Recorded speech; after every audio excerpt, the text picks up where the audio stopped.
Hello दोस्तों, नमस्कार। स्वागत है आप सभी का क्रीसेंट एजुकेशन क्लासेस में। उम्मीद करते हैं आप सभी लोग स्वस्थ होंगे। आज की वीडियो में दोस्तों हम बात करने वाले हैं उत्तराखंड एलटी कोर्ट केस को लेकर। दोस्तों जो नई अपडेट आई है उसके बारे में। Last hearing Uttarakhand LT court case में दोस्तों 18 दिसंबर 2024 को हुई थी। काफ़ी इंपॉर्टेंट दोस्तों वो हेयरिंग थी, लेकिन उसका ऑर्डर दोस्तों अपडेट नहीं हुआ था, जिससे कि केस की वास्तविक स्थिति के बारे में पता नहीं लग पा रहा था। हालांकि दोस्तों हमने आपको आइडिया दिया था कि इस केस में क्या हुआ है। जो भी वहाँ पर मौजूद रहे होंगे लोग, उनके द्वारा जो भी बताया गया वो हमने आपको पहुंचा दिया था, क्योंकि उसकी दोस्तों वीडियो कॉन्फ्रेंसिंग नहीं हो पाई थी और काफ़ी सारे लोग उसको अटेंड नहीं कर पाए थे, जिस कारण से दोस्तों जो केस है उसकी एक्चुअल रियलिटी है उसके बारे में नहीं पता लग पा रहा था। अब ऑर्डर दोस्तों इसका अपडेट हो चुका है 18/12/2024 की हेयरिंग का दोस्तों, और काफ़ी महत्वपूर्ण दोस्तों ये ऑर्डर रहने वाला है। ये काफ़ी वायरल भी हो रहा था दोस्तों ग्रुप में, आपने भी हो सकता है शायद पढ़ा हो। तब से काफ़ी स्टूडेंट्स कह रहे थे कि सर इस पर ज़रूर एक वीडियो बनाइए, इस ऑर्डर में क्या लिखा है हमको समझाइए। तो चलिए, क्या है ऑर्डर में आज की वीडियो में जानेंगे, और इसके बाद कब निकलेगा रिजल्ट इसके बारे में भी चर्चा करेंगे। चलिए आज की वीडियो को शुरू करते हैं। तो दोस्तों आज हम बात करेंगे उत्तराखंड एलटी कोर्ट केस की अपडेट के बारे में। दोस्तों 18 दिसंबर 2024 को हेयरिंग हुई थी, उसका दोस्तों ये ऑर्डर है जो कि अपडेट हो चुका है।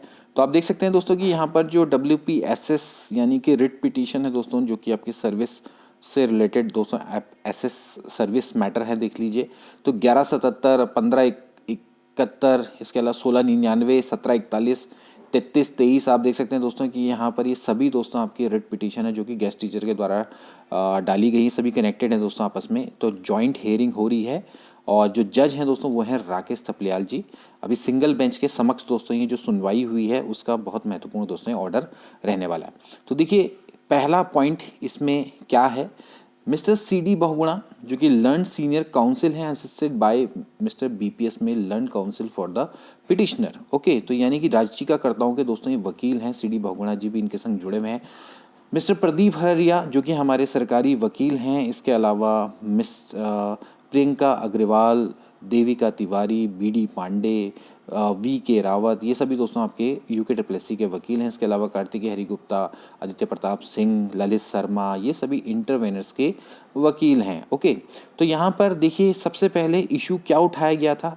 Issue as raised in these writ petition are that the petitioner are working since long back as a guest teacher. However, no preferential marks as per the regulation of 2009 framed by invoking the power conferred by the section 24 of Act number 6 of 2006 are being given to petitioner, though or they all are participating in the selection process initiated by the recruiting body pursuant to the advertisement issued on 14/3/2024। Simply आपको बताता हूँ, issue पहले ये उठाया गया था कि जो गेस्ट टीचर हैं वो काफ़ी समय से एज ए गेस्ट टीचर काम कर रहे हैं, उत्तराखंड गवर्नमेंट में स्कूलों में अपनी सेवाएं दे रहे हैं, लेकिन उनको कोई भी प्रेफरेंस मार्क नहीं दिया जा रहा है, जो कि नियमावली 2009 में लिखा गया है, ठीक है, बताया गया है। ओके, हालांकि इन लोगों ने भी अभी की जो एलटी भर्ती है उसका फॉर्म भरा है, उसका एग्ज़ाम दिया है, जिसका एडवर्टीजमेंट निकला था 14/3/2024 को। ओके, इसके बाद on this previous date mister Pradeep Harariya जो कि सरकारी वकील हैं argued that the regulation of 2009 are not applicable since the selection process in respect of the government institution, the provision of Uttarakhand service education trained graduate category service rule 2014 are applicable, and in the said rule there is no provision for grants of giving the quality marks. He submits that as per the said rule the criteria of selection is based upon the written examination. तो देखिए, अब जो हरिया जी हैं उन्होंने ये बताया, जो कि सरकारी वकील, उन्होंने ये बताया कि भैया इस समय पर जो रेगुलेशन ऑफ 2009 है वो एप्लीकेबल नहीं है, क्योंकि इस समय पर 2014 की नियमावली के अकॉर्डिंग ही ये जो रिक्रूटमेंट प्रोसेस है वो चल रही है, और इसमें कोई भी प्रोविज़न नहीं है क्वालिटी मार्क्स देने का, यानी कि वेटेज देने का। साथ ही साथ उन्होंने ये भी बोला कि इसमें जो सिलेक्शन होगा वो टोटली बेस्ड होगा ऑन दी रिटन एग्जामिनेशन, यानी कि रिटन एग्जामिनेशन के बेस पे सिलेक्शन होगा। 2009 का रूल यहाँ पर नहीं चल रहा है। अब in response of this learn senior council यानी कि CD Bahuguna For the petitioner argued that even if the rule of 2014 are applicable, since these guest teachers are working since long back, some preferential marks should be given to them. उन्होंने इसके response में ये बोला कि भले ही 2014 के rule में guest teacher के लिए जो मार्क्स है वो कोई भी वेटेज का प्रावधान नहीं है, लेकिन फिर भी इनको प्रेफरेंशियल मार्क्स मिलने चाहिए क्योंकि इतने लंबे समय से ये एज ए गेस्ट टीचर काम कर रहे हैं। इसके बाद दोस्तों अगला पॉइंट देखेंगे, the issue as to whether they have a right to get some professional marks और not in absence of any provision under the rules of 2014 are subject matter of all these petitions. तो दोस्तों अब यहाँ पर court ने main issue ये पाया है कि चाहे 2014 में प्रोविज़न ना हो किसी भी तरह के क्वालिटी मार्क्स देने का, तो जो गेस्ट टीचर हैं क्या वे इसका अधिकार रखते हैं या नहीं रखते हैं, मतलब कि they have right to get some professional marks और not in the absence of any provision under the rule of 2014 are subject matter of all these petition. यानी कि कोर्ट दोस्तों ये क्लियर तो कर चुका है कि भाई 2014 में कोई भी प्रावधान नहीं है, उसको भी पता लग चुका है, लेकिन अब इशू यही है क्योंकि यहाँ पर जो सीनियर जो काउंसिल हैं, जो पिटिशनर के लर्न सीनियर काउंसिल है, इन्होंने यही इशू उठाया है कि चाहे भले ही प्रावधान ना हो लेकिन फिर भी जो गेस्ट टीचर हैं उनको प्रेफरेंशियल मार्क्स मिलने चाहिए, ये उनका अधिकार है। अब जो कोर्ट है वो यही कह रहा है कि यही मेन इशू है कि क्या इसको मिलना चाहिए या नहीं मिलना चाहिए। अब ये डिसाइड कौन करेगा, ऑब्वियसली बात है गवर्नमेंट। तो गवर्नमेंट दोस्तों यहाँ पर डिसाइड करने वाली है।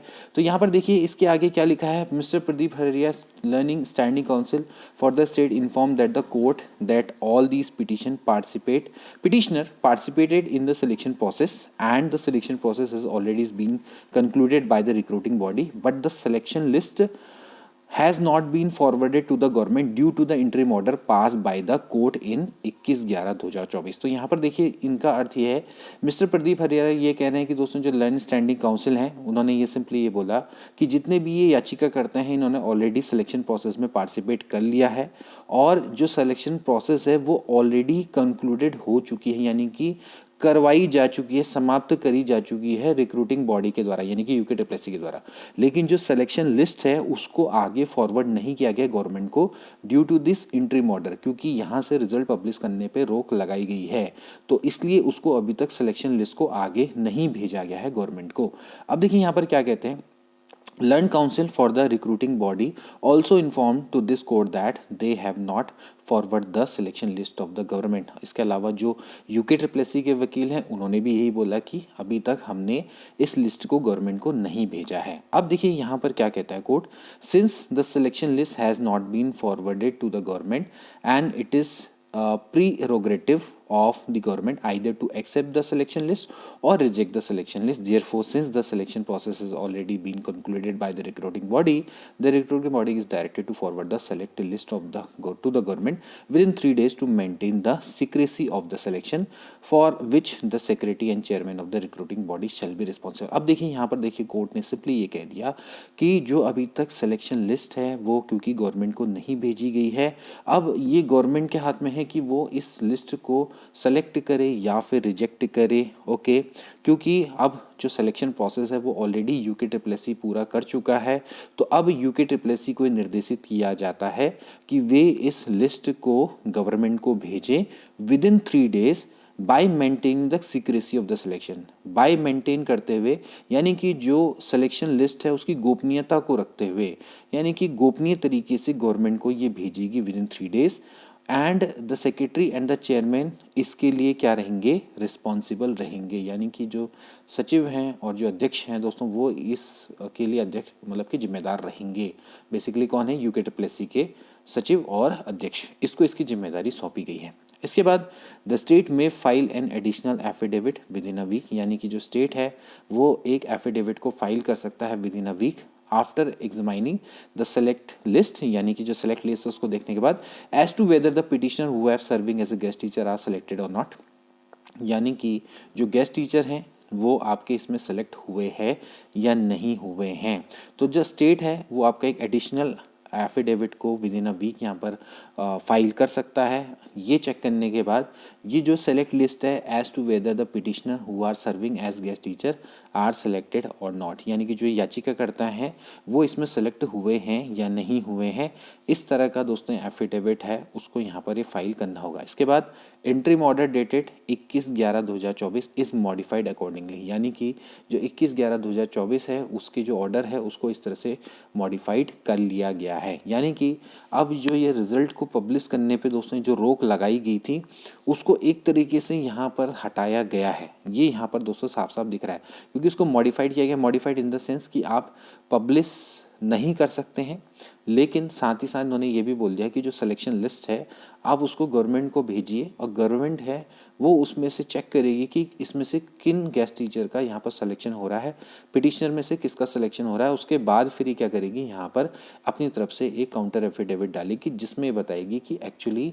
इनको जो राइट है या नहीं है एज ए क्वालिटी मार्क्स पाने का, यानी कि गेस्ट टीचर को क्वालिटी मार्क्स पाने का अधिकार है या नहीं है, या फिर वेटेज पाने का अधिकार है या नहीं है।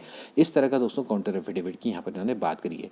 इसके बाद लिस्ट दिस मैटर ऑन 30/12/2024, यानी कि इसको 30/12/2024 को मैटर को लिस्ट किया गया, यानी कि 30 दिसंबर को इसकी नेक्स्ट हियरिंग दोस्तों यहाँ पर होने वाली है।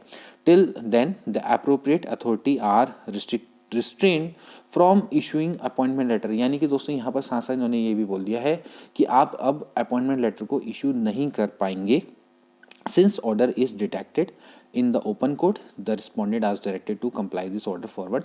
तो दोस्तों यहाँ पर आप देख सकते हैं कि साथ ही साथ इन्होंने ये बोल दिया है कि भैया आप अपॉइंटमेंट लेटर इशू नहीं कर पाएंगे। अब देखिए यहाँ पर इस चीज़ के दो मायने दोस्तों यहाँ पर से निकल पाते हैं। एक तो उन्होंने ये बोल दिया है कि आप सिलेक्शन लिस्ट है, सिलेक्शन लिस्ट को आप भले ही पब्लिकली प्लेस नहीं निकालेंगे, पब्लिकली आप इसको नहीं कर रहे हैं, लेकिन साथ ही साथ आप गवर्नमेंट को भेजिए, गवर्नमेंट इसमें से चेक करेगी सिलेक्शन लिस्ट को कि वो उसको एक्सेप्ट करती है या फिर रिजेक्ट करती है। उसके बाद अब गवर्नमेंट उसको चाहे एक्सेप्ट करे चाहे रिजेक्ट करे, आप अपॉइंटमेंट लेटर नहीं दे पाएंगे, यानी कि आप ज्वाइनिंग नहीं दे पाएंगे, उसको चेक करेगी। उसके बाद फिर आगे की जो प्रक्रिया होगी वो दोस्तों आपको 30/12/2024 में देखने को मिलेगी। दोस्तों अभी फ़िलहाल यही दोस्तों यहाँ पर नज़र आ रहा है, ठीक है। तो सिंपली बात है कि यहाँ पर कोर्ट ने यही बोला है कि आप एक काम करिए कि जो लिस्ट है सिलेक्शन लिस्ट को उसको चुपचाप गोपनीय तरीके से उत्तराखंड स्टेट गवर्नमेंट को भेजिए। गवर्नमेंट है वो चेक करेगी कि वेदर टू एक्सेप्ट इट और रिजेक्ट इट, ओके, इस लिस्ट को एक्सेप्ट करना है रिजेक्ट करना है।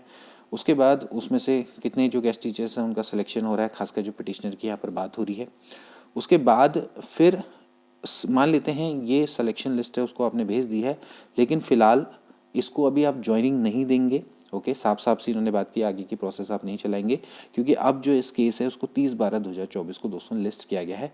और जो मैटर है यानी कि आप जैसे साफ साफ कहा गया है कि भैया आप जो लिस्ट है, यानी कि जो एक तरह से जो ऑर्डर है, सॉरी मतलब कि जो आपकी जो उत्तराखंड एलटी का रिजल्ट है, आई एम सॉरी, जो आपका उत्तराखंड एलटी का जो रिजल्ट है उसको अभी आप पब्लिश नहीं कर सकते। उस ऑर्डर को थोड़ा सा मॉडिफाइड किया गया। मॉडिफाइड इन द सेंस ये किया गया है कि आप पब्लिश ना करें, लेकिन जो सिलेक्शन लिस्ट है उसको गवर्नमेंट को भेज दीजिए और सिलेक्शन लिस्ट को जो गवर्नमेंट को भेजेंगे वो उस पर है कि उसको एक्सेप्ट करे रिजेक्ट करे।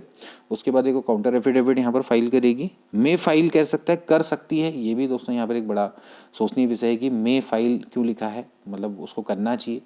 एंड देन उसके बाद आगे की जो प्रोसेस है दोस्तों वो आपको 30/12/2024 को यहाँ पर देखने को मिलेगी। यही दोस्तों अभी फिलहाल यहाँ पर हेयरिंग में देखने को मिला है। अब दोस्तों यहाँ पर एक बात तो हो गई है कि जो इंटरिम ऑर्डर है उस पर तो दोस्तों फ़िलहाल से मॉडिफाइड उसको कर दिया गया है।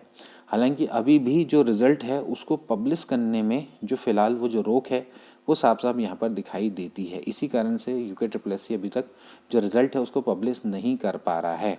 अब दोस्तों यहाँ पर सबसे इम्पॉर्टेंट बात ये रहेगी कि जो गवर्नमेंट है वो यहाँ पर काउंटर एफिडेविट जब आपकी फ़ाइल करेगी उसके बाद ही दोस्तों आगे की जो प्रोसेस है वो चल पाएगी। 30/12/2024 को जो हेयरिंग रहेगी दोस्तों उसको देखना ज़्यादा इंपॉर्टेंट रहेगा। वहाँ पर दोस्तों आपको कुछ रिजल्ट देखने को मिल सकता है, लेकिन फ़िलहाल अभी भी जो रिज़ल्ट है उसके पब्लिश होने पर यहाँ पर संशय ही नज़र आता है। पब्लिश का मतलब ये है कि वो पब्लिक डोमेन में आ जाए। देखिए जो रिज़ल्ट है वो हो सकता है UKSSC ने गवर्नमेंट को अभी तक भेज भी दिया हो, क्योंकि 18 का ऑर्डर है, 3 दिन में भेजना था, तो 18, 19, 20, 21, 21 तक शायद हो सकता है भेज भी दिया हो। उसके बाद सरकार ने इसमें काउंटर एफिडेविट लगा भी दिया हो, या फिर हो सकता है कि इसका जवाब दे भी दिया हो। अभी तक तो फिलहाल इस तरह की कोई भी अपडेट नहीं है, उसकी कोई भी अपडेट आएगी तो उसके बारे में बताएंगे। लेकिन 30 की जो हेयरिंग है उसमें काफ़ी सारी चीज़ें दोस्तों यहाँ पर आपके स्पष्ट हो जाएंगी। लेकिन दोस्तों ये एक अच्छा एक कदम है, क्योंकि अब जब लिस्ट गवर्नमेंट को भेजी गई है तो ऑब्वियसली बात है कि उसने पब्लिश होना ही होना है। तो पब्लिश होने के दोस्तों यहाँ पर चांस बन चुके हैं। अब आपको आगे अपना रिजल्ट जल्दी ही पब्लिश होते हुए देखने को मिलेगा, लेकिन फिलहाल 30 से पहले तो मुझे नहीं लगता कि वो पब्लिश हो पाएगा। तो दोस्तों अब जो भी अपडेट रहेगी उसको मैं आपको नेक्स्ट वीडियो में बताऊंगा। तब तक के लिए इतना ही, मिलेंगे नेक्स्ट वीडियो में। तब तक के लिए take care and good bye.